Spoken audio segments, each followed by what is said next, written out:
Hello everybody. Today we're going to be covering what is a contract contingency. Now, when you buy a piece of real estate, whether it be commercial or residential, you're typically going to be signing a fairly lengthy purchase contract, and there's going to be a ton of legal verbiage in this contract. Something you want to pay careful attention to are the contingencies that you have in that contract. Now, what is a contingency? Simple. I'll try and simplify it here for you. Drum roll, please. Ta-da! It's a condition. It's a condition of the contract. If that condition is not met, there is no contract. Now, as a buyer, this is there to protect you. For example, in most purchase contracts, it's typical to have some sort of loan contingency. And what that means is that this contract is contingent upon a buyer obtaining some sort of financing, or basically getting a loan. If you want to buy a $5 million piece of property, not too many people have $5 million bucks, and even if they do, rarely do they want to use all that cash to buy a property. So in the contract, it could say something along the lines of, yeah, this property is contingent upon the buyer obtaining $4 million. It's a condition of the contract that the buyer gets $4 million.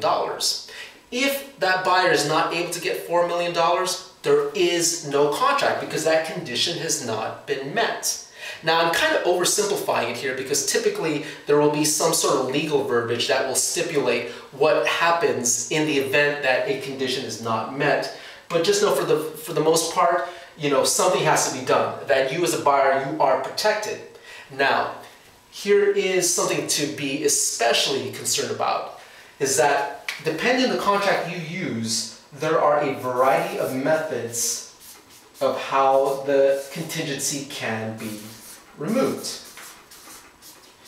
In our state of California, there is a contract referred to as the California Association of Realtors contract, the CAR contract. In most CAR contracts, you will have what's called an active contingency removal method. There's another contract referred to as AIR, the American Industrial Real Estate Association, and their contracts, they actually have a passive removal method. Now, what does this mean? Basically, let's just say in our example of a financing contingency, if the buyer was able to get the $4 million, no problem. They're going to sign off and say, I am now removing my contingency. I'm now saying to the seller that this condition has been satisfied, it's been met. Now, in the passive method, basically that contingency is now removed whether or not the buyer has signed some sort of contingency removal, something in writing. So where this becomes especially dangerous is, let's just say in a contract, you've got 2 weeks to get a loan. 2 weeks passes, and guess what? You don't have your loan. And oh, by the way, you've got $50,000 on deposit. Well, if you got the active method, you're still protected. I mean, there could be some other legal ramifications because you didn't adhere to the timeline with the contract, but at least you've still got that contingency in place to protect you. If you've got the passive removal method in place and the 2 weeks passes and you don't have the financing, I hate to break it to you, you're screwed. Or I shouldn't say that, who knows, if you get a hotshot attorney, they've always got some ways of working magic, but it's very important, it's critical that you know what contingencies you've got in the contract and what the removal process is. Is it active or is it passive?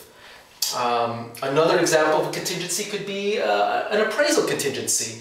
Not all contracts have this, but and if they don't, you could always put it in there. The contract, it's always negotiable. You could put anything you want in there.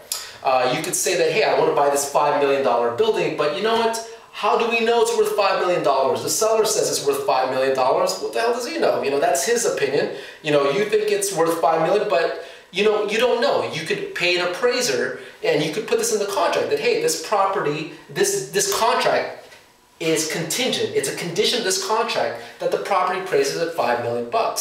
If it doesn't appraise at $5 million, guess what? You're protected. If you are not protected, meaning that you don't have a contingency there, well, guess what? You may be stuck in a contract in a deal that just does not make sense for you. So it's imperative that you know what the contract says and that you have an agent who's looking out for your best interests. So anyways, hope you enjoyed this tutorial on contract contingencies. Take care.